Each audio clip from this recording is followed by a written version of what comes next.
안녕하세요. 저는 억울한 결혼 생활을 마치고 제 3의 인생을 계획 중인 40대 이혼녀입니다. 제 3의 인생이라니 조금 의아한 분들도 계시겠지요. 말 그대로 처녀의 삶을 거쳐 한 남자의 아내의 삶을 지나 풋풋한 새 만남을 이어가고 있다고 설명해드리고 싶네요. 결혼을 하는 건 더 행복하기 위해서 그간의 삶을 청산하고 새의 삶을 꾸미는 일이지 않습니까? 그런데 제 삶의 삶이 왔다는 건 당연히 제 2의 인생을 못 살았기 때문에 그 다음의 미래를 계획했다고 볼 수 있겠죠. 맞습니다. 저는 결혼을 해서 실패했고 그 흔한 이혼 가정 이야기를 들려드리고 싶어 사연을 찾게 되었습니다. 그런데요, 제가 이혼을 하게 된 이유마저 과연 흔한 일이었는지 한번 들어봐 주시겠어요? 저는 제가 생각해도 정말 말도 안 되고 바보 같은 일로 이혼을 하게 되었는데요. 남편과 대학 때 실수로 혼전 임신하여 이른 나이에 결혼을 할 수밖에 없었고, 그때는 아이를 낳는 것보다 그 반대를 선택하는 게 더 무서웠던지라 남편과 영혼의 약속을 해버린 겁니다. 저희 부부는 시댁과 친정에게 나란히 버림받았어요. 억지로 만들어진 상견례 자리에 경찰까지 출동할 정도로 대판 싸움이 일어나기도 했어요. 이런 사고는 누가 봐도 남자 쪽 과실이 아닌가요? 대체 이 어린애를 무슨 말로 꼬드겼으면 이런 사고를 친단 말이에요. 우리 딸은 착하게만 자라서 이런 실수 같은 거 할 엄두도 못 내는 애란 말입니다. 여자애가 피임을 제대로 했으면 이 사단이 나지 않았을 거 아닌가요? 착실하게 잘 살고 있는 내 아들 발목 잡은 게 누군데 그쪽이 큰 소리세요? 제 아들 앞길은 어떡할 거예요? 앞으로 장차 크게 될 아이를 그쪽 딸 때문에 망치게 된 거잖아요. 말씀 웃기게 하시네요. 누가 누구 발목을 잡아요? 내 딸내미 발목 잡은 게 그댁 아들인데 출산하면 여자 쪽이 손해가 훨씬 큰데 무슨 말씀이세요? 댁 아들은 싸지르고 떠나면 그만이지만 제 딸은 이미 몸 한 번 망가뜨린 채로 평생을 살아야 되는 거라고요. 이보세요. 말 조심하세요. 어쩜 그리 말씀을 교양없게 하세요? 아, 이제 보니까 딱 알겠네요. 이런 집안에서 자랐으니 댁 딸이 발랑 까진 거지요. 상견례 자리에서 서로에 대한 예의는 눈꼽만큼도 없었습니다. 결국 몸싸움까지 나고 남의 장사 시끄럽게 만든 죄로 경찰이 출동했던 거죠. 심지어 저희는 그 자리를 끝까지 지키지 못했어요. 이대로 저희를 떼어놓으려고 선언하는 양가 부모님한테서 도망치고 말았습니다. 그 뒤로 저와 남편은 절대 양가 어른들을 찾지 않았어요. 그렇다고 양가 부모님이 또 저희를 아쉬워한 건 아니었습니다. 저희들에게 이혼할 거 아니면 얼굴 비출 생각하지 말라고 단단히 으름장을 놓는 거 있죠. 어른들은 정말 너무하다 싶을 정도로 저희 둘을 모른 채 했고 죽었는지 살았는지 내다보지도 않을 만큼 내버려 두었어요. 시댁도 친정도 저희의 미래를 반기지 않는지라 결혼식은 당연히 하지 못했습니다. 혼인신고만 하고 살았죠. 또 어른들에게 도움받는 것이 일절 없었기 때문에 신혼집도 어렵게 시작을 할 수밖에 없었어요. 대학가 주변에 원룸을 구해서 결혼 같지도 않은 살림을 하며 지내게 되었답니다. 그럼에도 저희 부부는 굴하지 않고 서로만을 위하며 살았어요. 사랑하는 마음이 서로에게 큰 힘을 줄 수 있다는 걸 느꼈고 그 힘은 어려운 처지에 굴하지 않도록 위대한 에너지를 주었죠. 남편은 아이를 위해서 졸업하자마자 전공 분야를 포기하고 노동일을 선택했습니다. 제가 임산부의 몸으로 뭘 할 수가 없어서 남편 혼자 일하는데 내조조차 제대로 해주지 못했어요. 그래도 남편은 1년 내내 우리 아기가 태어날 때까지 굳은 일 마다하며 열심히 살림 미천을 모았습니다. 퇴근하고 와서 바로 잠들지 않고 번듯한 직장을 갖기 위해 늦게까지 공부하다가 잠들곤 했어요. 오늘 하루는 공부 쉬지 그래. 그렇게 몸 혹사시키다가 큰일 날까봐 무서워. 자기 없으면 내가 이 몸으로 어떻게 혼자 지내겠어. 걱정도 많다. 내가 다른 건 몰라도 체력 하나는 1등이잖아. 그리고 한 살이라도 어릴 때 시작해야 취업에 유리하단 말이야. 내 몸 내가 잘 챙길 테니까 당신은 아이 걱정만 해. 참, 이번에 산부인과 방문해야 되지? 내가 이번 주에 시간 한번 낼 테니까 같이 가자. 그런 곳은 혼자 가는 거 아니야. 제가 봐도 남편은 저와 우리 아이의 미래를 위해 정말 열심히 노력해 주었습니다. 그렇게 남편의 극진한 보필 아래서 저는 무사히 출산을 할 수 있었고, 남편의 제안으로 산후조리원에서 몸조리까지 하고 집으로 귀가했답니다. 산후조리원에서 집으로 귀가할 때도 남편이 저를 데리러 오고 싶어 했으나 면접 보러 가야 돼서 저 혼자 택시를 타고 갔는데요. 귀가하는 길이 혼자가 아니라서 쓸쓸하지 않았어요. 오히려 설레더라고요. 제 품 안에 새근새근 잠자는 아기가 있다는 게 믿기지가 않는 거 있죠? 한 번도 겪지 못한 두근거림을 느꼈던 기억이 아직도 여전합니다. 집에 돌아가서도 얼른 아이를 남편 품에 안겨주기 위해서 들뜬 마음으로 남편을 기다렸어요. 남편이 퇴근하고서 집에 헐레벌떡 뛰어들어왔는데요. 그러면서 하는 말이 저희 부부를 2배로 기쁘게 만들었습니다. 저기요, 나 합격했어. 신입 중에선 내가 제일 나이가 많아서 당연히 떨어질 거라고 생각했거든. 근데 나 그 자리에서 바로 합격고지 받았어. 나더러 다음 주부터 바로 출근해달래. 우리 이제 먹고 살 걱정은 끝났어. 이대로 승진만 하면 가난 벗어나는 건 한순간이야. 그렇게 노력하더니 남편이 원하는 회사에 덜컥 합격을 해버렸다고 하는 거 있죠? 아이와 함께 집에 돌아온 것도 기쁜데 남편까지 취업 성공이라니. 경사가 더해져서 저와 남편 그리고 아기까지 다 함께 방 한가운데서 부둥켜 안고 방방 뛰었습니다. 그러다 남편이 저보고 아기 조심하라고 시겁하는 바람에 엄청 까르르 웃어댔죠. 비록 양가 부모님께 매정한 대우를 받으며 버려졌지만 저희는 나름대로 순탄한 살림을 꾸려가고 있었습니다. 아이는 하루하루 나날이 자랐는데요. 어쩜 그렇게 쑥쑥 커가는지 생명이라는 게 참 신기하더라고요. 남편도 그런 아이를 보면서 더 힘내서 회사를 다녔습니다. 그런데 어느 순간부터 남편 표정이 어두워지더라고요. 어깨는 갈수록 축 늘어져 갔고 집에 오면 대화하는 시간도 없이 바로 침대에 쓰러졌어요. 노동과 공부를 병행할 때만 해도 이 정도로 힘들어하진 않았는데 역시 직장 일이 많이 힘들구나 싶어 걱정되더군요. 그래서 저는 최선을 다해 제가 할 수 있는 내조를 하고자 노력했습니다. 자기야, 양말은 벗고 자야지. 안 씻을 거야? 피곤하면 발만이라도 씻고 자. 애 있는데 밖에 나갔다 온 사람이 안 씻으면 어떡해. 최대한 신경 거슬리지 않게 물었으나 남편은 벌써 잠들었는지 대답이 없었어요. 고름거리는 숨소리가 난 후에야 남편이 깊은 잠에 들었다는 걸 눈치챘죠. 결국 저는 남편 옷을 편하게 벗겨주고 양말도 벗긴 뒤 물수건을 만들어와 남편 발을 닦아주었습니다. 저도 아이만 조금 더 컸다면 같이 일을 해서 살림의 보탬이 될 수 있을 텐데 아이가 남달리 쑥쑥 크고 있다지만 아직까지는 너무 어리기 때문에 어쩔 수 없이 남편만 고생해야 되는 게 늘 미안했어요. 저렇게 힘들어하는데 지금 하는 일을 길게 이어할 수 있으려나. 중간에 그만두고 이직하겠다고 하면 어쩌지? 염려되기도 했는데요. 아이까지 있는 마당에 이직은 조심하는 게 좋잖아요. 그래서 제가 할 수 있었던 건 더더욱 남편 심기 건드리지 않고 조용히 사는 거였어요. 그런데 말입니다.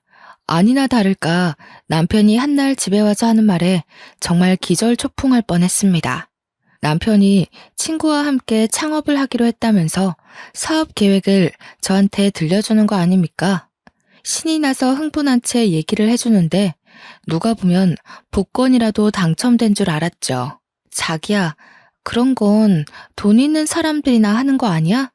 우리 형편에 무슨 사업이야. 아직 애가 유치원도 안 갔는데 사업하다 밥줄 끊기면 애는 어떻게 키워. 자기가 바깥일을 잘 몰라서 그래. 돈이 없으니까 돈벼락 터트리려고 하는 게 사업이지. 요즘 대출 없이 사업 시작하는 사람 없어. 우리 형편만 할 때 다 사업 기반 쌓는다고. 당시 제가 사업이란 걸 잘 몰랐던 거 맞아요. 제 주변에 친구들도 월급쟁이만 있었지 사업하는 사람은 없었으니까요. 뭘 잘 모르니까 대꾸를 못하고 있었는데 남편이 연이어 하는 말에 이건 좀 아니지 않나 싶었어요. 대출은 친구가 받는다고 해서 내가 매달 친구한테 돈을 붙여줘야 돼. 그럼 우리 생활비를 조금 아껴야 될 것 같은데. 괜찮지? 생활비를 줄여야 할 정도야? 앞으로 애한테 들어갈 돈이 한두 푼이 아닌데 대출금으로 얼마나 보내줘야 되는데? 150만 원. 몇 달만 빠삭하게 살면 금방 돈방 속에 앉을 수 있을 거야. 우리 이 월세방 빨리 탈출해야지. 자기 말대로 애는 쑥쑥 크는데 언제까지 이런 집에서 지내려고.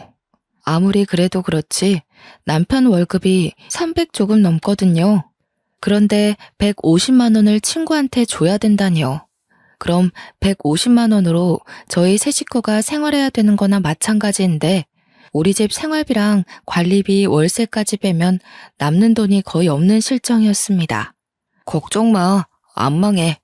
친구도 사업하는 형님 조언 얻고 시작하는 거라서 이 계통에서 실패하기 쉽지 않다더라고. 나 믿지? 나 정말 자기랑 우리 아이 잘 키우고 싶어. 그동안 직장 일하면서 다 죽어가던 남편이 다시 활기친 얼굴로 의욕을 보이는데 제가 차마 더는 말릴 수가 없더군요. 게다가 남편은 그동안 저를 거의 없는 사람 취급할 정도로 집에 오면 기절하기 바빴거든요. 아침에도 일어나면 대충 제가 차려주는 밥만 먹고 정신없이 출근 나가기만 했고요. 그런데 친구랑 사업한다고 밝히고 나서부터는 저와 아이한테도 다시 예전만큼의 관심을 보여주는 겁니다. 그렇게 에너지가 생긴 사람한테 감히 그 끈기를 망쳐가면서까지 하지 말라고 제지할 수가 없었다는 거죠. 결국 남편은 며칠 후 하던 일을 그만뒀다면서 친구와 사업체를 차렸고 그 사업을 이유로 술자리도 많아져 야근도 많아져 심지어 외박을 하는 경우까지 생겼습니다. 집에 들어올 때 한 번은 일이 그렇게 바쁘냐고 물어본 적이 있었는데요. 남편 말로는 시작 단계라서 눈코 뜰 새 없이 바쁘다고 하네요. 다시 바빠지니 남편은 또 아이를 안 들여다보는 겁니다. 아이가 유치원 들어가기 전까지 내내 관심이 없었어요. 제가 아이한테 들어가는 돈 때문에 언급을 하면 그때서야 아이가 그만큼 컸다는 걸 알 정도였습니다. 남편이 사업을 시작한다고 한 때가 아이가 기어다닐 때였는데 그런 아이가 유치원 입학을 앞둘 때까지도 남편은 사업에 성공하지 못했고 저희 식구는 계속 150만 원의 돈으로 생계를 꾸렸어요. 그렇다 보니 남편은 여전히 바빴고요. 안 들어오는 날만 갈수록 많아졌죠. 한 번은 남편이 야근으로 늦는다는 말을 했을 때 아이가 경기를 일으켜서 급히 병원을 찾았는데요.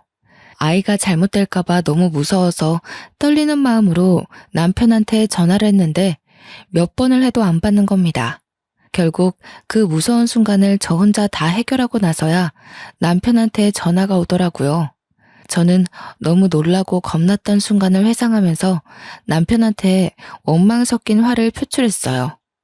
도대체 왜 이렇게 전화를 안 받아? 내가 얼마나 무서웠는지 알아? 지금 지웅이 병원에 있다고. 뭐가 얼마나 바쁘길래 내 전화를 안 받을 수가 있어? 지웅이한테 무슨 일 생긴 거야? 병원이라니 애가 어디가 안 좋길래. 아니다. 내가 지금 그리 갈 테니까 병원 주소 불러봐. 남편은 그제서야 병원에 찾아왔는데 경기 때문이라는 말을 해주니 긴장했던 몸에 축 힘을 빼면서 느닷없는 대답을 하더군요. 난 또 뭐라고. 애들이면 대부분 다 겪는 일이잖아. 그게 무슨 큰일이라고 바쁜데 전화라고 난리야. 넌 엄마라는 사람이 육아에 대해서 그런 정보도 공부 안 했어? 뭐? 애가 눈이 뒤집어지고 몸이 빳빳하게 굳는 게 그게 별일 아니라고? 나 정말 우리 애 어떻게 되는 줄 알고 얼마나 놀라는지 알아? 당신은 그 정도로밖에 말 못해. 당신도 지웅이 부모잖아. 의사 선생님이 늦게 대처하면 큰일이 될 수도 있다고 하셨어.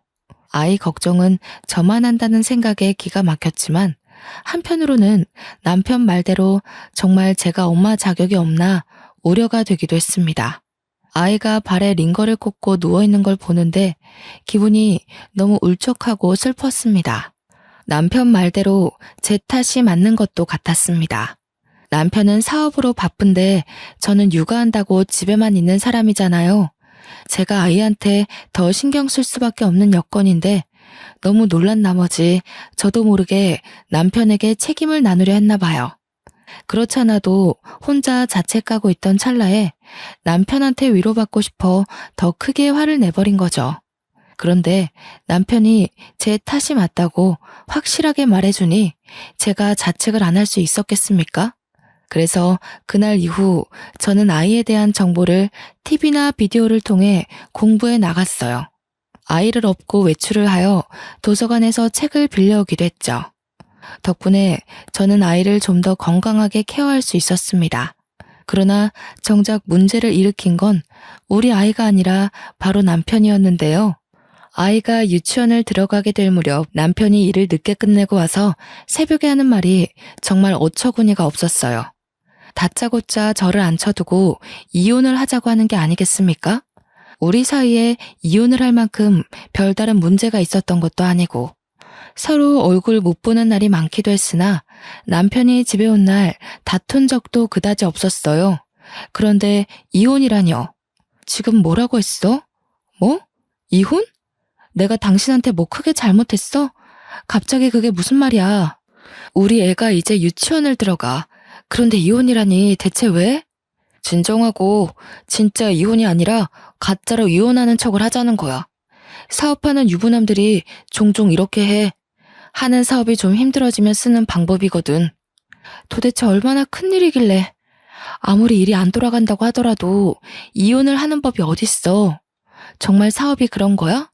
나는 도무지 이해가 안 돼. 내가 하는 일이 좀 안 풀리고 있어서 그래. 아무래도 정책인 것 같아. 지금 집에서 나가는 세금이라도 줄여야 할 판이라서 급해. 사업 해결되면 다시 재결합하면 되니까 당분간만 이혼하자. 가짜 이혼이라니.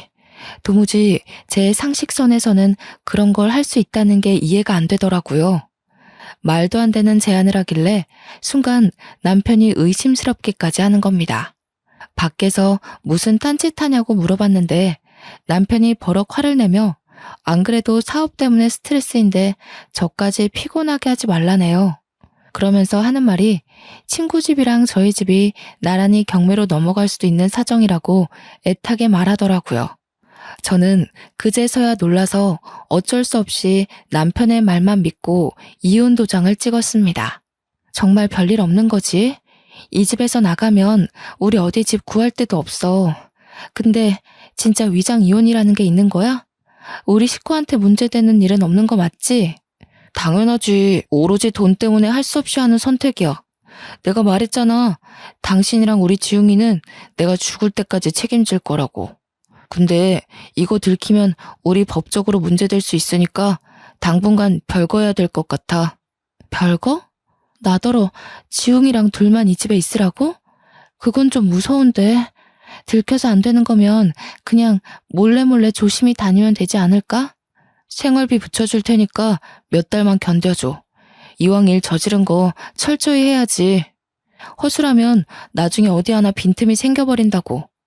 당신이랑 지웅이한테 경제적인 피해는 없을 거야. 걱정 마. 남편의 설명이 정말 청산유수라서 저는 더 이상 별 말을 덧붙일 수 없었습니다. 그렇게 저는 남편과 말도 안 되는 위장 이혼을 하게 된 겁니다. 별거도 같이 말이죠.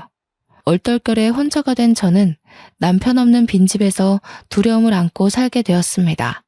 남편이 보내주는 돈은 생활비는 100만 원이 다였는데요. 월세를 따로 주지를 않아서 전화를 했더니 전혀 받지를 않더라고요. 할 수 없이 월세 50을 생활비에서 빼고 아이 유치원비도 따로 빼서 생활비는 거의 없이 지냈습니다. 몇 달을 그렇게 지내다 보니 이렇게 살다가는 아이에게 영양적으로 문제가 생길 것 같았어요. 너무 제 생각만 하면서 그저 돈이 아끼고 아끼는 방법만 강구했던 거지요.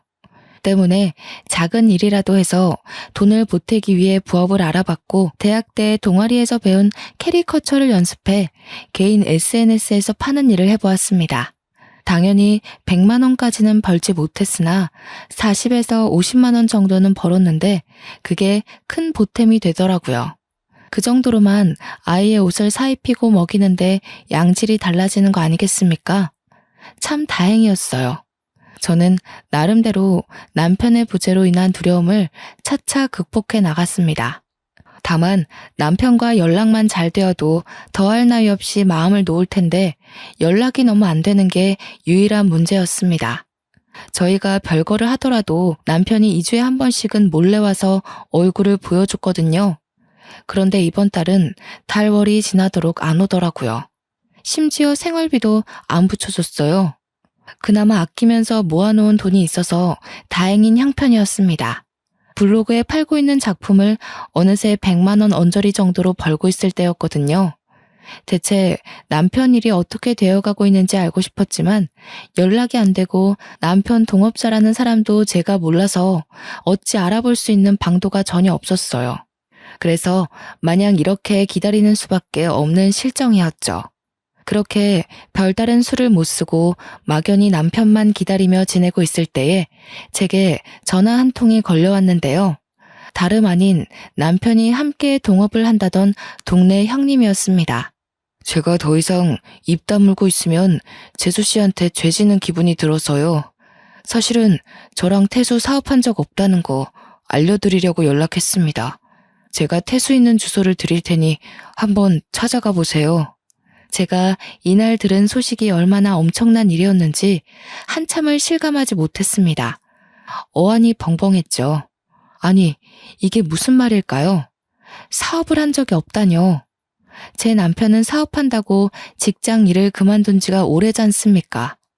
동업자인 줄로만 알았던 남편의 아는 형님은 끝까지 송구스런 말투로 사과만 하다가 전화를 끊었습니다. 그러고 바로 문자 하나가 도착하더군요. 제가 전혀 모르는 주소지였습니다. 이분 말이 다 사실이라면 남편이 여태 저한테 거짓말을 했다는 것밖에 안 되는데 왜일까요? 영 가늠도 안 되고 혼란스럽기만 했습니다. 일단은 남편이 있다는 이 주소로 찾아가 봐야 답이 나올 것 같았어요. 그래서 그 야밤에 아이까지 데리고서 밖을 나섰죠. 이 주소대로 택시 기사님에게 말해서 도착한 곳은 다름 아닌 사람 사는 오피스텔이었습니다. 이런 곳에서 사무실을 차리고 일을 한다는 말도 많이 들었기 때문에 초인종을 누를 때만 해도 이곳이 그저 오피스 사무실이라고 굳게 믿고 있었죠. 그러나 문을 열어준 남편과 남편이 안고 있는 웬 남자아이를 보곤 제 신뢰가 한순간에 바닥을 치고 말았습니다. 저는 너무 놀라서 아무 말도 못하고 멍청하게 남편과 그 아이를 번갈아 보기만 했어요. 남편도 저를 보고 상당히 깜짝 놀라더라고요. 당신이 여길 어떻게, 누가 알려줬어? 이 먼 길을 지웅이까지 데리고 온 거야? 찬우야, 잠깐만 엄마한테 가 있어. 남편이 찬우라고 부르며 내려놓은 아이는 남편에게 아빠라고 부르고 있었습니다. 우리 아이와 나이가 비슷한 또래거나 1살 정도 어려 보였어요. 그렇다는 말은 남편이 제가 임신 중일 때 이미 바람이 났다는 거잖아요. 도무지 정리가 안 되는 수많은 상황이 쓰나미처럼 들이닥쳐 머리가 어지러웠습니다. 이게 다 뭔가 싶었어요. 너무 충격이라 상황을 아예 모르고 싶을 정도였죠. 그러나 저는 이미 남편이 저지른 짓을 알 수밖에 없었고 남편이 저와 제 아들에게 무슨 잘못을 저질렀는지 눈치채버리고 말았네요. 한 가지 딱 명확한 사실이 있잖아요. 제 남편이 불륜을 저질렀다는 거. 당신 사업한다고 거짓말하고 두 집 살림하고 있었어? 나보고 가짜 이혼하자고 설득하더니 위장이 아니라 진짜 이혼을 요구했던 거였어? 날 속인 거야? 우리 지웅이까지 속이면서 밖에서 이딴 짓 하고 있었던 거야? 남편은 대답을 미루고 잠시 저를 밀어내며 밖으로 나와서는 현관문을 닫았습니다. 저희는 그 앞에서 이웃집 다 들릴 만큼 시끄럽게 다투게 되었어요. 그래, 우리 이혼한 거 맞아. 그래서 뭐? 너도 동의하고 도장 찍었잖아. 대체 여기가 어디라고 애까지 끌고 찾아와? 도대체 어떻게 알아낸 거야? 누가 알려줬어? 당신이 나 어르고 달래서 위장 이혼으로 유도한 게 합의 이혼이라고? 나는 그런 줄도 모르고 어떻게 나한테 이럴 수가 있어. 이건 사기고 협박이야. 아, 그렇다는 증거 있어? 우리 이혼 과정에 사기가 있었다는 증거가 있냐고. 이쯤 되면 알아서 눈치채야 되는 거 아니냐? 미련하게 몇 년 동안 생활비 받아가면서 나를 기다린 네가 바보인 거야. 너도 네 아들도 그냥 버림받은 거라고. 설마 사실은 알고 있었으면서 일부러 생활비 받으려고 모른 척했던 건 아니지? 소름 끼치는 남편의 이면에 저는 결국 참지 못하고 남편의 귀싸대기를 날렸습니다. 실내에서 마찰 소리가 강하게 울렸는데요.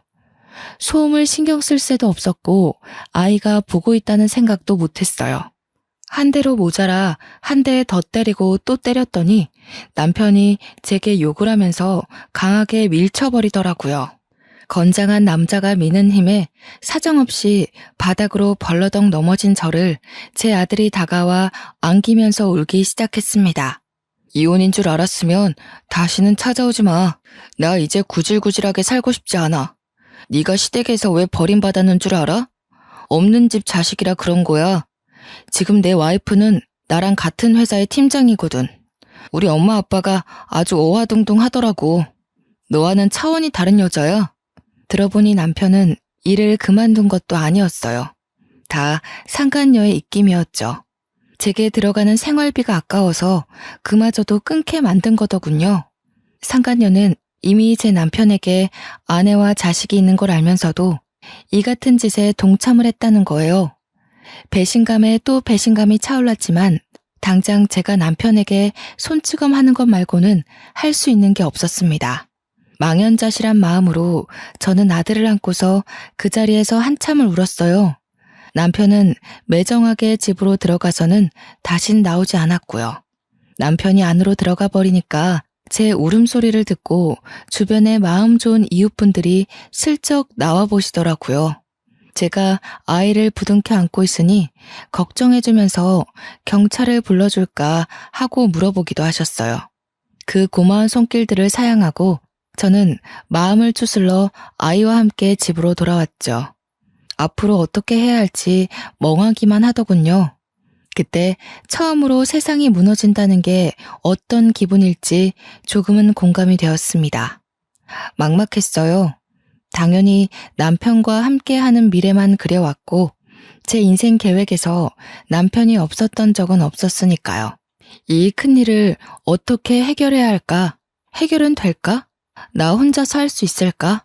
한참 생각으로 멍해 있던 차에 제 기운을 차리게 해준 건 다름 아닌 제 아들이었습니다. 지용이가 엄마 하면서 품에 잡고 파고들어 나름 정신을 차린 거였죠. 제 삶은 대부분 지용이를 위한 삶이었는데 비록 남편이 없다지만 지용이를 생각해서라도 마냥 슬퍼하고만 있을 순 없겠더라고요. 저 혼자였다면 아마 이렇게 금방 마음을 다잡을 수는 없었을 겁니다. 일이 이렇게 돼버린 거, 남편이 다시 돌아오지 않는다는 걸 빨리 받아들이고 나니 저는 어떻게든 남편의 불륜 가정을 뒤집어버리고 싶은 도끼가 생기더군요. 우선은 남편과의 지난 날을 자꾸만 상기시켜주는 이 집에 있는 게 싫었습니다. 짐을 챙기고 집을 나오면서 많은 생각을 했어요. 아무래도 아들이 입는 입장이라 여자인 제가 혼자서 어줍지 않은 복수를 하는 건 저한테 불리하기만 할 것 같았는데요. 그러다 보니 문득 떠오른 사실이 하나 있더군요. 친정 쪽에 외삼촌 딸이 어린 나이에 사법고시 패스한 법조인이라는 것 말이죠. 제가 결혼하기 전에 집안에서 한바탕 축제를 한 적이 있었어요.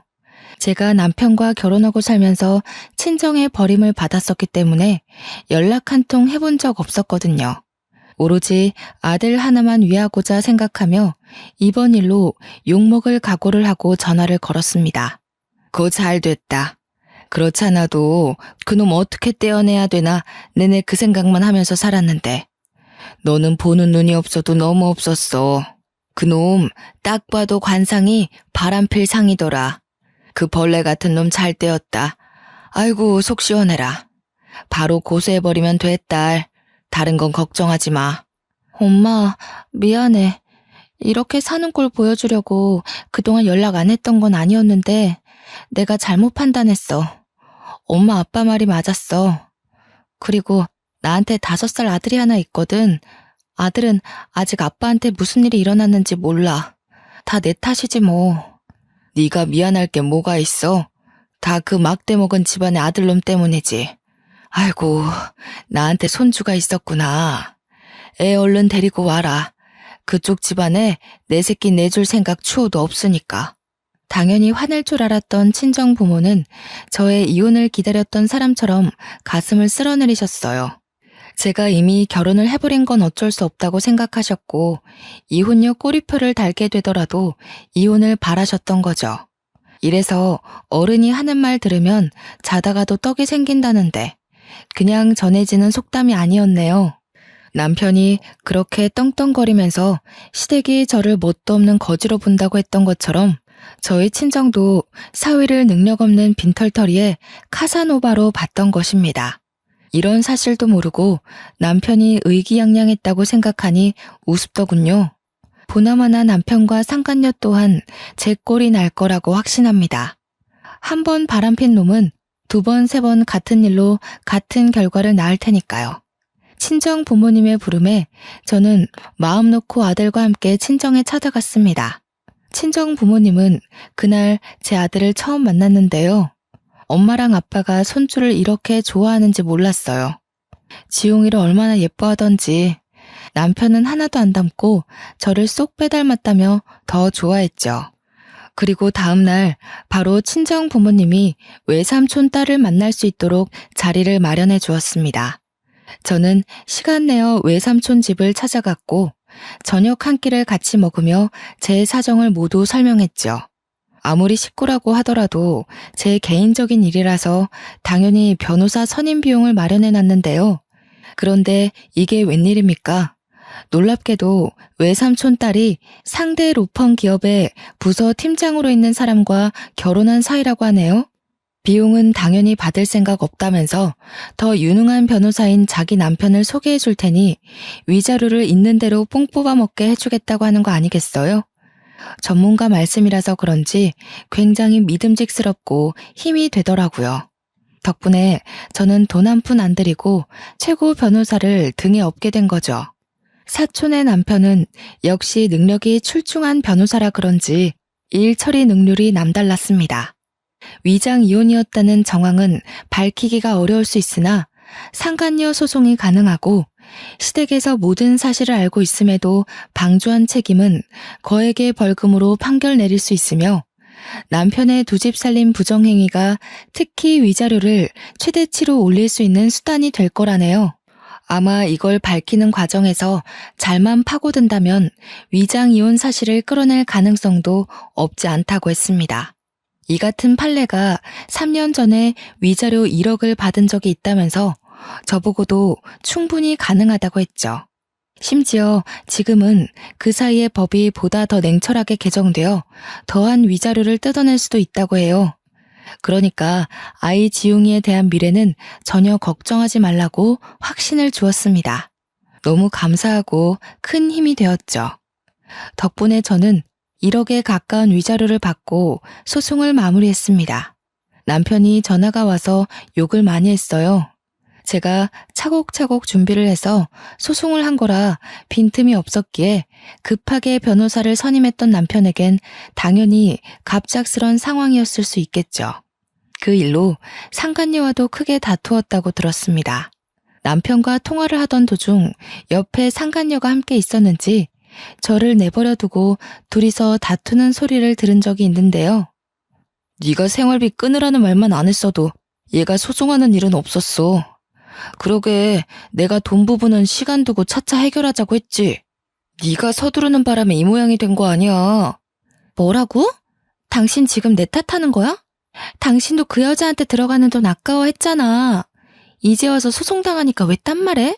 지금 그게 아들 듣는 앞에서 할 소리야? 그래서 나랑 살림 차린 거 후회하는 거냐고. 네가 행동 거지를 똑바로 했으면 내가 이러겠냐고. 너 때문에 우리 집이 망한 거나 다름없어.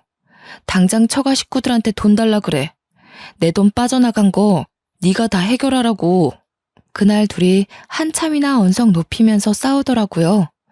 중간에 아이가 우는 소리까지 들렸는데 남편이 그 아이한테도 조용히 하라며 소리를 치는 거 아니겠습니까? 안 그래도 머리 아파 죽겠는데 찬우 입 좀 막아봐. 우는 꼴 보기 싫으니까 데리고 나가던가. 정신없어. 누굴 닮아서 저렇게 목청이 큰 거야? 당신 미쳤어? 당신 아들한테 그게 무슨 막말이야. 왜 우리 찬우한테 애먼 욕을 하냐고. 나가려면 당신이 나가. 여기 내 집이야. 오, 그래. 내가 나갈게. 집구석 한번 잘 돌아간다. 내가 여기서 나가면 너랑도 끝인 줄 알아. 네가 어디 나 없이 혼자 애 키울 수 있을 것 같아? 내가 너 회사에 다 소문낼 거야. 내 가정 망친 불륜녀라고. 둘은 거액이 나가는 바람에 서로 굉장히 예민해진 듯 했습니다. 원래부터 시댁이 잘 사는 집이 아니었거든요. 그냥 외동 남편 하나 먹여 살릴 수 있는 정도의 평범한 가정이었어요. 그래서 시댁이 돈 많은 집안의 며느리를 원했고 그 조건에 상간녀가 부합했다는데 결국 그 상간녀랑 저렇게 되는 바람에 그나마 있는 돈까지 털려버린 꼴이 된 거죠. 시댁은 억대의 재산이 통장에 찍힌 걸 본 적도 없는 사람들이에요. 그런 사정에서 제게 큰 위자료를 주는 바람에 빚까지 지게 된 겁니다. 한 번은 결혼 생활 내내 전화라곤 온 적이 없던 시댁에서 이혼하고 나니까 연락이 왔더라고요. 안 받으려다가 너무 끈질기게 연락이 와서 한번 받았더니 아쉬운 소리를 하대요. 지웅애미야, 우리가 결혼 반대했을 때 상처 많이 받았지? 이 늙은 사람들이 뭘 알고 그랬겠니? 지난 날은 용서해주면 안 될까? 내가 보니까 너만한 며느리가 없더라고.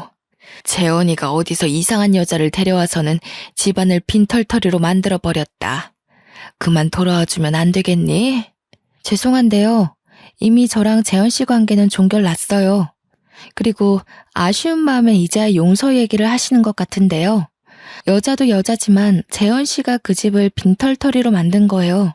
남 탓 좀 그만하시고 남으로부터 형편 피하려는 생각도 제발 좀 작작하세요. 네가 화났다는 거 충분히 이해한다. 우리가 다 잘못했어. 우리 재원이랑 다시 재결합만 해주면 내가 무슨 수를 써서라도 너희들 잘 먹고 잘 살도록 도와주마. 내가 너 말고 무슨 며느리를 드리겠니? 이봐요. 저랑 상견례 이후로 얼굴 본 적도 없지 않아요? 언제 봤다고 자꾸 며느리래요? 그리고 흙탕물인 줄 알면서 그걸 한 번 더 밟는 사람들이 어디에 있답니까? 제 번호 재현 씨가 알려준 것 같은데 재현 씨가 대신 저 붙잡아 달라고 했나 보죠? 똑똑히 말씀드릴게요. 아줌마 아들 최악이니까 다신 엮이는 일 없게 해달라고 하세요. 전화를 끊기 전 시모가 자기 분에 못 이겨 소리를 쳤는데 옆에서 전 남편이 시모를 말리는 소리가 들리더군요. 여보, 우리 엄마 말고 나랑 얘기 좀 해. 한 번만 만나주라. 아니, 나한테 한 번만 기회를 줘. 내가 잘할게. 당신만 돌아와 준다고 약속하면 그 여자 내가 당장 처리할 수 있어. 예전에는 남편이 이렇게 절절매는 마음으로 부탁한 것들이 정말 진심으로 와닿았는데 역시 사람은 아는 것만큼 보인다고 이젠 그저 가식으로만 보이더라고요. 시댁에서 어떻게든 저를 꼬드겨서 그 빚을 청산해보려고 하는 것 같은데 제가 한 번 당하지 두 번 당하겠습니까? 철저히 무시해 주었네요. 그리고는 한동안 그쪽에서 연락이 없더라고요. 좀 잠잠해진 기회를 빌어 제게 최고 은인이자 식구인 로펌 팀장님께 그러니까 제 외사촌과 외사촌 남편분께 감사 인사를 전하러 찾아간 적이 있었는데요. 그 자리에서 오히려 제게 같은 팀장 직급의 지인 변호사 한 분을 소개해 주더라고요. 그분도 돌싱인데 아이가 없는 착실한 남자라고 합니다. 부인이 바람나서 이혼했다고 했어요. 당장 남자를 만날 생각은 없지만 저를 도와준 두 분께 감사하여 우선 만남의 자리에 응답을 했는데요. 남자분이 생각보다 괜찮았고 특히 우리 지웅이를 너무 좋아해 주더라고요. 아이를 되게 잘 돌보시네요. 아이 기른 적이 없다고 들었는데 능숙하신 것 같아요. 저희 지웅이가 낯을 많이 가리는데 이렇게 초면에 남의 무릎에 앉아 있는 건 처음 봐요. 그런가요? 제가 아이를 참 좋아하거든요. 어쩜 이렇게 예쁜 아이들이 있을 수 있는지. 미순 씨랑 정말 똑 닮았어요. 아이랑 언제 한번 놀이공간에 놀러 가고 싶은데 될까요? 당연히 미순 씨랑 같이요. 이성 간의 만남에 전혀 기대가 없었던 저는 남성분의 따뜻한 배려와 씀씀이를 보고 일단은 이런 가벼운 관계로 더 만나볼 예정이었어요. 참, 제가 온라인에다가 작품을 만들어서 팔고 있다고 했잖아요. 원래 100만 원 내외로만 수익이 났었는데 꾸준히 하다 보니까 요즘 입소문을 타서 제법 돈이 되는 거 있죠? 그 돈은 오로지 자유적금으로 모으고 있어요. 워낙 위자료가 많아서 삶은 이미 풍족했거든요. 이렇게 모은 적금은 나중에 지웅이 장가 갈 때 줘야겠다고 생각하며 여유롭게 저축하는 중입니다. 한참 어렵게 생활하던 때가 생생히 기억나는데 어느새 적금만 1,000만 원 넘게 하고 있을 정도로 여유로운 삶을 누리게 되었네요. 역시 사람 앞날은 가늠할 수 없나 봅니다. 그간 겪은 정신없는 세월이 벌써 2년째 지나고 있어요. 지웅이도 이제 초등학교 입학을 앞두고 있고요. 당연히 소개받은 변호사분도 만남을 계속 유지 중입니다. 인생이 잘 풀리니 세상이 이렇게나 아름다운 거였더라고요. 어쩌나 하루하루 살아가는 게 재밌는지 몰라요. 짧은 인생에서 단번에 성공하는 결혼 생활을 하지 못한 게 후회되었으나 그 가슴 아픈 미천 덕분에 제가 이만큼의 윤택한 삶을 누리게 된 거 아닌가 하는 생각이 들어서 더 이상 미련두지 않기로 했습니다. 저는 제가 인생을 몇 회차 번복하더라도 행복한 결말로 마무리가 될 수 있다면 실패한 인생이라 생각지 않아요. 다들 무너졌다고 앞날이 끝난 것처럼 절망하지 않으셨으면 좋겠어요. 나만 다시 일어설 수 있다면 얼마든지 행복할 수 있는 기회는 열려 있답니다. 여러분을 기다리고 있는 그 행복의 길을 포기하지 않으셨으면 좋겠네요. 제 사연 어떠셨나요? 저는 이 글을 쓰면서 너무도 후련했고 어지럽던 잔여물도 다 정리가 된 기분이에요. 들어주시는 분들이 계셔서 더 속 시원하게 내려놓고 가요. 다들 짧은 인생을 고통의 시간으로만 보내질 않길 바랍니다. 모두들 행복하세요. 읽어주셔서 감사합니다.